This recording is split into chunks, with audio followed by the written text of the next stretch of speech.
Hello guys, ഇന്നൊരു evening day in my ലൈഫാണേ. നമ്മൾ ഇന്ന് പോയത് മണിയറയൊക്കെയാണ്. 2-3 ദിവസമായി ഭയങ്കര മഴയൊന്നും ഇടാം. അതുകൊണ്ട് വീട്ടിൽ നിന്ന് പുറത്തൊന്നും കീഞ്ഞിട്ടാ. അപ്പോൾ ഒന്ന് ചായ പിടിച്ചിട്ട് വരാമെന്ന് വിചാരിച്ചിട്ട് കീഞ്ഞതാ. വീട്ടിൽ നിന്ന് കീയുമ്പോൾ നല്ല മഴക്കാറൊന്നും ഉണ്ടായിട്ടൊന്നുമില്ല. ഇപ്പോൾ ഇവിടെ എത്തുമ്പോൾ ഭയങ്കര മഴക്കാറും കാര്യങ്ങളൊക്കെ ഉണ്ട്. എന്തായാലും നമ്മളതിന് ചായ പിടിച്ചിട്ട് പോകുന്നില്ല. ആദ്യം നമ്മൾ കണ്ടത്തിലേക്ക് കീഞ്ഞതാ. ചായാൻ പോയി കുറച്ച് നേരം വെള്ളത്തിൽ കളിച്ചു. കണ്ടത്തിൽ വെള്ളം വന്നു മഴയുണ്ട്. ഞാൻ വിചാരിച്ചു നല്ല വെള്ളം ഉണ്ടാവുന്നു, കണ്ടം മുങ്ങിയിട്ടുണ്ടാവുമെന്ന് വിചാരിച്ചു. പക്ഷെ വെള്ളം കുറവ് തന്നെയാണ് ഉണ്ടായിരുന്നു, മഴ പെയ്യാത്തതുകൊണ്ട്.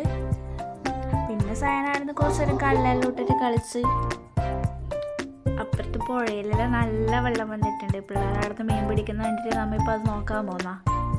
ചെറിയ 2-3 പിള്ളേർ അവിടുന്ന് മീൻ പിടിക്കുന്ന. പിള്ളേരോട് ഞാൻ ചോദിച്ചു നീന്താനറിയാമെന്ന്. അപ്പോൾ പിള്ളേർ പറഞ്ഞു ഇല്ല ചേച്ചി നീന്താനറിയില്ല. ഞാനൊക്കെ ഭയങ്കര ടെൻഷനാണ്, ചെറിയ പിള്ളേരും. അപ്പോൾ അവിടെ നാട്ടിലെല്ലാവരും തന്നെയാണല്ലോ. എന്നിട്ട് കുറച്ച് സമയം അവരെ നോക്കി. അവർക്ക് അപ്പോഴത്തേക്ക് ഒരു മീനെ കിട്ടീന്. അതെല്ലാം നമുക്ക് കാണിച്ചു തന്നു. ഭയങ്കര വെള്ളമുണ്ട്, അതുകൊണ്ട് എനിക്ക് ഭയങ്കര പേടി. ആ പിള്ളേർ സൈഡിൽ നിന്ന് തന്നെ നിൽക്കുകയും ചെയ്യുന്നത്. എനിക്ക് പിള്ളേരോട് ചോദിച്ചു വീട്ടിൽ പറഞ്ഞിട്ട് തന്നെ വന്നതിനെന്നെല്ലാം ചോദിച്ചിട്ട് ജസ്റ്റ് അവർ പോയി കഴിഞ്ഞാൽ പിന്നെ ഞാൻ അവിടെ നിന്ന് ഇങ്ങോട്ട് വന്നത്. കുറച്ച് നേരം കൂടി കണ്ടത്തിൽ വെള്ളത്തിൽ കല്ലെല്ലാം ഇട്ട് കളിച്ച് സായാൻ. അതിന് ശേഷം നമ്മൾ ചായ പിടിക്കാൻ പോയത്. നമുക്ക് ഭയങ്കര എക്സൈറ്റ്മെൻ്റ്. ചിരിയെല്ലാം നോക്കാറ്. ഇപ്പോൾ വലിയ ലോട്ടറി അടിച്ച കളി കളിക്കുന്നുണ്ട്. ശേഷം നമ്മൾ നേരെ വന്ന് നമ്മളെ വയലോരം തട്ടിയാണ്. നമ്മളെപ്പോഴും അവിടെ തന്നെ വരല്. നമ്മളെ ഏച്ചന്മാരുണ്ടാവും അവിടുന്ന് കുറച്ച് കടിയെല്ലാം മേടിച്ച് ചായ പിടിച്ച്. ചായക്കടിയായിട്ട് നമ്മളൊരു ഉള്ളിവടയും ചിക്കൻ റോളും 2 പഴംപൊരി വാങ്ങി. ഹോർലിക്സ് അടിച്ചു. സാധനം ഹോർലിക്സ് ആവുന്നു. ചായ അടിച്ചുകൊണ്ടിരിക്കുമ്പോൾ പുറത്ത് മഴ വന്നു. അപ്പോൾ കുറച്ച് നേരം അവിടെ തന്നെ ഇരുന്നു. ചായലെല്ലാം ആസ്വദിച്ച് കുടിച്ചു. എന്നിട്ട് കുറച്ച് നേരം പിള്ളേർ കളിക്കുന്നതെല്ലാം നോക്കി. വെള്ളത്തിലിപ്പം പിള്ളേർ കളിക്കുന്നത് കണ്ടത്തിൽ വെള്ളം വന്നു. അവർ കളിക്കുന്ന സ്ഥിരം പ്ലേസാണ്. എന്നാലും വെള്ളത്തിൽ നിന്ന് അവർ നല്ല അടിപൊളിയായിട്ട് കളിക്കുന്നതെല്ലാം ഉണ്ട്. അതെല്ലാം കുറച്ച് നേരം നോക്കി. പിന്നെ നമ്മുടെ വീട്ടിലേക്ക് മടങ്ങി. അവിടെ പായസം വെക്കുന്ന ചേച്ചി ഇന്ന് വന്നിട്ടില്ല എന്ന് തോന്നുന്നു. അവരുടെ അടുത്തുനിന്നാണ് നമ്മൾ പായസം കുടിക്കല്. അത് എൻ്റെ പുഴയിലെ വെള്ളമെല്ലാം നോക്കിയിട്ട് നമ്മളിങ്ങനെ വന്നിട്ട് അണക്കെട്ടിലും പോയി. അണക്കെട്ടിലെ വെള്ളം നല്ലോണം വന്നിട്ടുണ്ട്. അണക്കെട്ടിലെ വെള്ളം നിങ്ങൾക്ക് കാണിച്ചു തരാൻ നോക്കിക്കോ.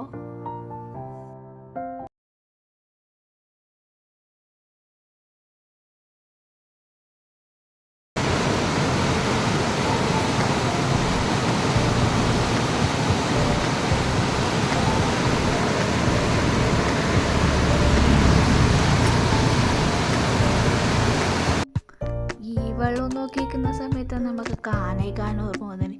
നാട് വിട്ടു കമ്മണേനും കൂട്ടിയിട്ട് കാനായിക്കാനത്തിലേക്ക്. ഒടുക്കത്തെ വെള്ളം എന്ന് പറഞ്ഞാൽ ഭയങ്കര കലക്ക് വെള്ളം ഉണ്ടായിരുന്നു. മഴ പെയ്തുകൊണ്ട് ഒരുപാട് ആൾക്കാരും ഉണ്ടായിരുന്നു. കുറേ വണ്ടിയെല്ലാം പാർക്ക് ചെയ്തിട്ടുണ്ടായിരുന്നു. നമ്മൾ കുറേ ആൾക്കാരെ വൈകിട്ട് നടന്നിട്ട് നേരെ കാനത്തിൽ വെള്ളത്തിലേക്ക് പോയി. കമ്മണി ആദ്യമായിട്ടാണ് പോകുന്നത്, അതുകൊണ്ട് കമ്മണിക്ക് നല്ല പേടിയുണ്ടായിനി. സയനവിൻ്റെ പ്രശ്നമില്ല. സയന 2-3 പ്രാവശ്യമായി കാനായിക്കാനത്ത് പോകുന്നു, കുഴപ്പമില്ല. കമ്മണി എന്തെല്ലോ പറയുന്നുണ്ട്. ഓള് പിന്നെ ഇങ്ങനെ വെള്ളത്തിലും കാട്ടിലും അതിലൊന്നും പോകാത്തതുകൊണ്ട് നമുക്ക് ഭയങ്കര പേടിയാക്കിയുമ്പല്ലോ. എന്നെ പിടിക്കണം എന്ന് പറഞ്ഞുകൊണ്ടൊക്കെയാണ്. അവിടെ കല്ലെല്ലാം ഭയങ്കര വഴുക്കലുണ്ട്. നമ്മൾ മെല്ലെ കീഞ്ഞിട്ട് പോയി. അപ്പോഴത്തേക്ക് നല്ല വെള്ളമുണ്ട്. കാണിച്ചു തരാം, വിശ്വസിച്ച് നമ്മൾ നോക്കിക്കോ.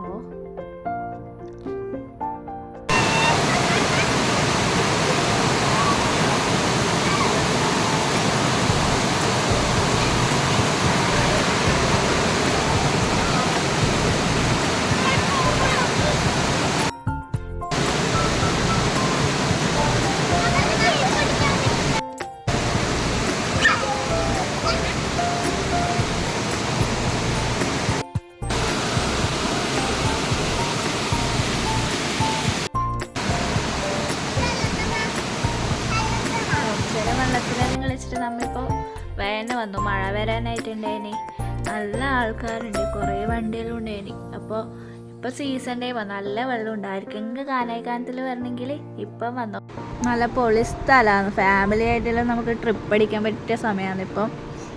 അപ്പം എല്ലാവരും ഒന്ന് വിസിറ്റ് ചെയ്ത് നോക്കോട്ടെ. കണ്ണൂർ ജില്ലയിലാണ്, പയ്യന്നൂർ കാനായിയാണ് കാനായിക്കാനം വരുന്നത്. ഈ മഴക്കാലത്ത് ഫാമിലി ആയിട്ട് വൈബായിട്ട് ട്രിപ്പ് അടിക്കാൻ പറ്റിയ നല്ല സ്ഥലങ്ങളിലൊന്നാണ് കാനായിക്കാനം കേട്ടോ. ഇവിടെ കണ്ണൂർ ജില്ലയിൽ തന്നെ വേറെയും കുറേ വെള്ളച്ചാട്ടമുണ്ട്. ചൂരൽ വെള്ളച്ചാട്ടം, കാരക്കുണ്ട്, അങ്ങനെ കുറേ വെള്ളച്ചാട്ടം വേറെ ഉണ്ട് നമ്മളടുത്ത് തന്നെ. അപ്പോൾ എല്ലാവർക്കും എൻ്റെ ഈവനിങ് വ്ളോഗ് ഇഷ്ടമായി വിചാരിക്കുന്നു. ഇങ്ങനത്തെ വ്ളോഗ് കാണാൻ എല്ലാവരും ചാനൽ